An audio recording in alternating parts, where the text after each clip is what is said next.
A grey sky hung over the city, foreshadowing impending changes.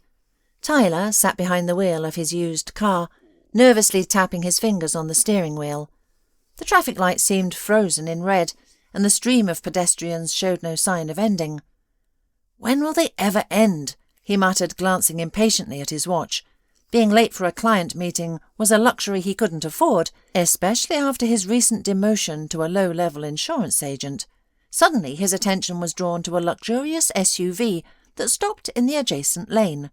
Tyler whistled in admiration, gazing at the gleaming black body and chrome details. "I wish I had a car like that," he thought, imagining how his life would change with such a vehicle. Curiosity got the better of him, and he squinted to get a better look at the driver. To his surprise, a woman was behind the wheel.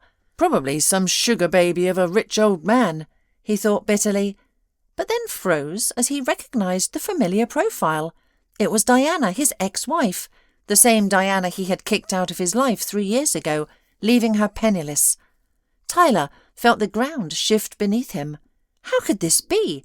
Where did she get the money for such a car? The light finally turned green, but Tyler, forgetting his hurry and his client, decided to follow the SUV.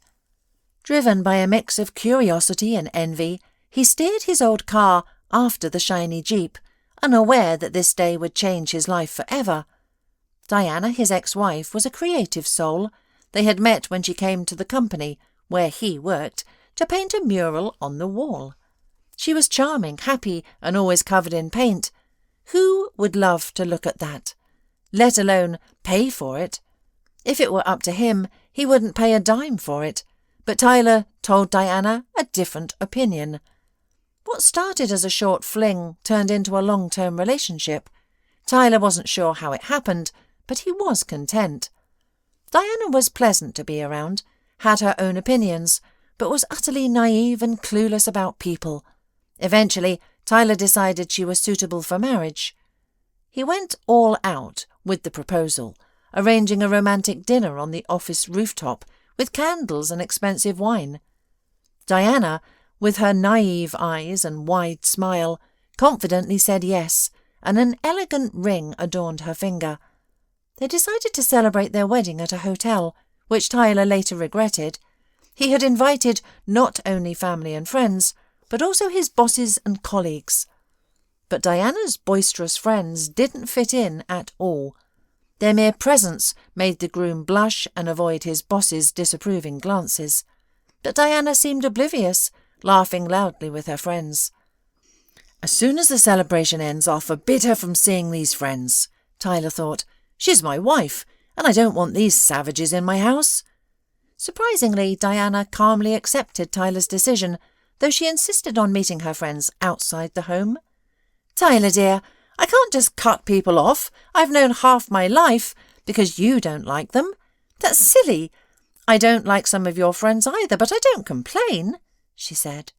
Tyler retorted, "You can't compare, Diana. These are my friends, the elite." Diana knew what true elite meant, and Tyler's friends didn't fit that description, but she kept her thoughts to herself. If he liked them, let him socialise. However, depriving his wife of her usual company wasn't enough for Tyler. Her constant dishevelled state, the strange tuft of hair on her head, and the ever-present smell of paint, dust and chalk began to irritate him. What once amused him now grated on his nerves. With arguments, talks and threats, Tyler forced Diana to change. "If you love painting so much, go to museums and exhibitions, like civilised people. Why wander the back alleys, always staining your clothes with paint? Our apartment already reeks of spray paint. I'm tired of explaining to acquaintances why my wife, who supposedly works in an office, doesn't even have a suitable diploma." Tyler's words truly hurt Diana, but she remained silent. She hadn't spoken to him for several days. Then Tyler noticed that all the albums, spray paint cans, easels and brushes had disappeared from the house. His wife stopped vanishing at night, and the pleasant scent of lotion filled the air. To make amends with his silent spouse, he took her to a restaurant, ordered expensive wine and presented her with a bouquet and golden earrings.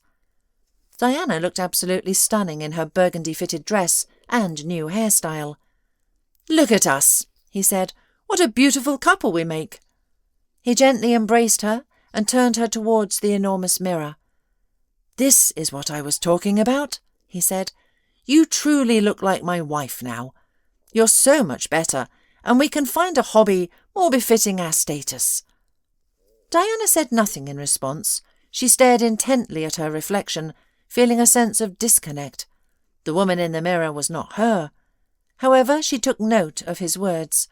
At Tyler's request, she began exploring new hobbies, changing them as frequently as gloves. After numerous attempts, she finally settled on photography. Her artistic nature effortlessly found the perfect angles and lighting. Her photographs were always vibrant and seemed to come alive. Soon, her services were in demand. Diana was often invited to various events as a personal photographer. In her spare time, she loved capturing shots of passers-by, animals, plants, and the city's architecture.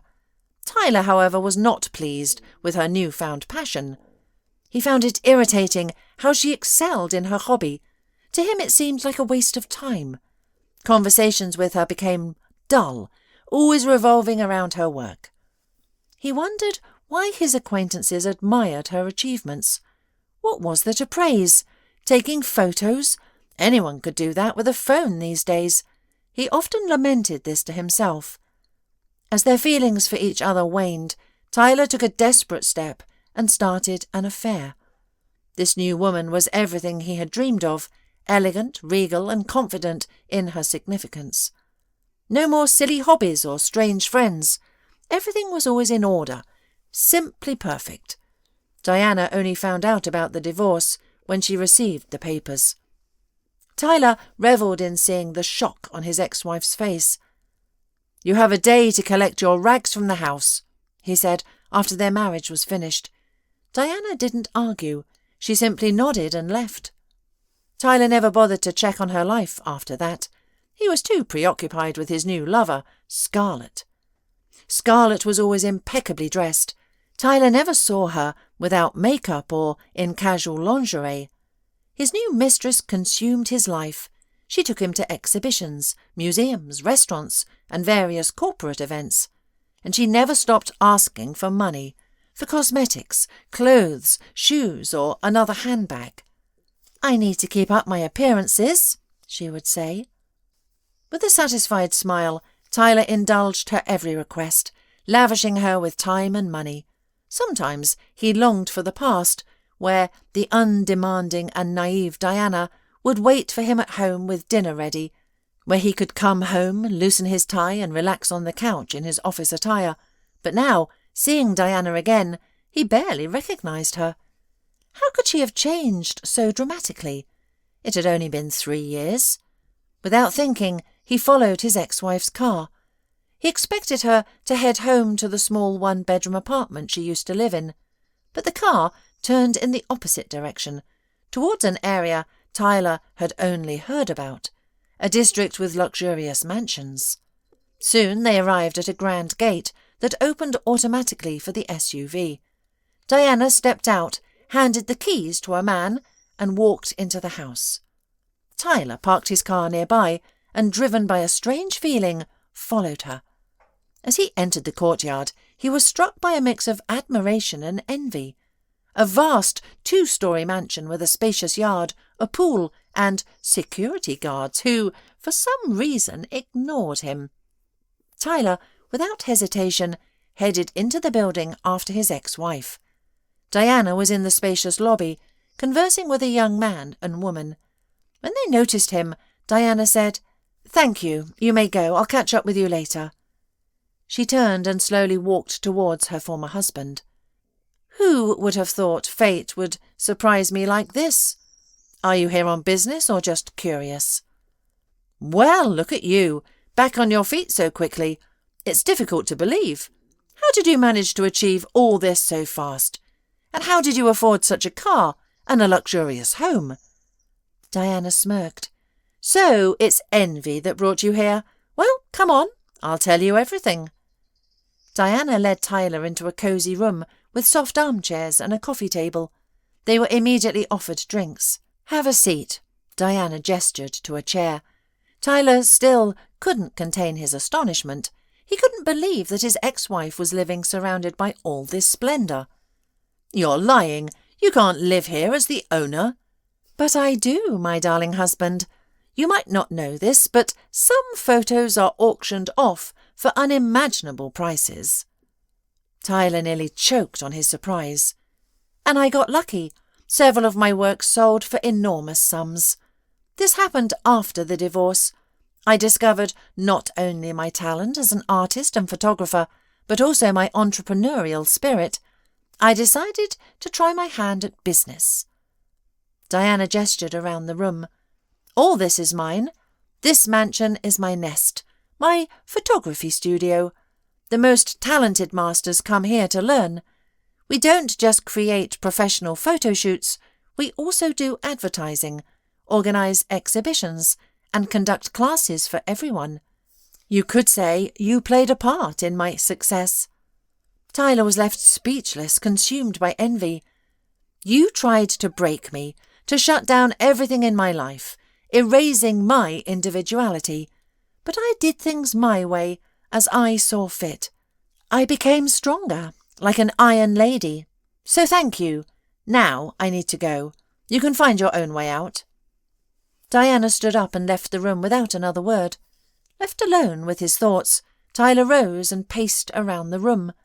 Elegant photographs adorned the walls, each signed by his ex-wife. This only fuelled his anger. How dare she speak to him like that? His hand reached out to snatch one of the photos, but at that moment a muscular man entered the room. "It seems you're lost. Let me show you the way out." And at home an even greater unpleasantness awaited Tyler. "Tyler, I'm leaving." Scarlett met him at the door with her suitcases packed. "Why?" he stammered, hoping it was just a joke. "You're sweet and caring, but you're not on my level. Goodbye, darling." She kissed him lightly on the cheek and left, leaving only the scent of expensive perfume behind. "Go to hell," he muttered. He had never felt so humiliated in his life. Alone, Tyler fell into despair. He began to abuse alcohol, trying to drown his feelings of humiliation and envy. His work suffered, and he was soon fired from the company for chronic tardiness and negligence. Without a job or stable income, Tyler quickly fell into debt. He could no longer afford to live in the prestigious district and was forced to move to a small apartment on the outskirts of the city. One day, wandering the streets in search of work, he saw a huge billboard with one of Diana's photographs. It was a stunning piece that had gained international recognition. Tyler felt a wave of bitterness and regret. He tried to contact Diana, hoping for her help, but she didn't respond to his message. His former friends and colleagues also turned their backs on him, unwilling to associate with someone who had fallen so low. In the end, Tyler found himself completely alone, without money, work or prospects. He often thought about how cruelly he had treated Diana, and how his own pride and arrogance had led to his downfall. But nothing could be done.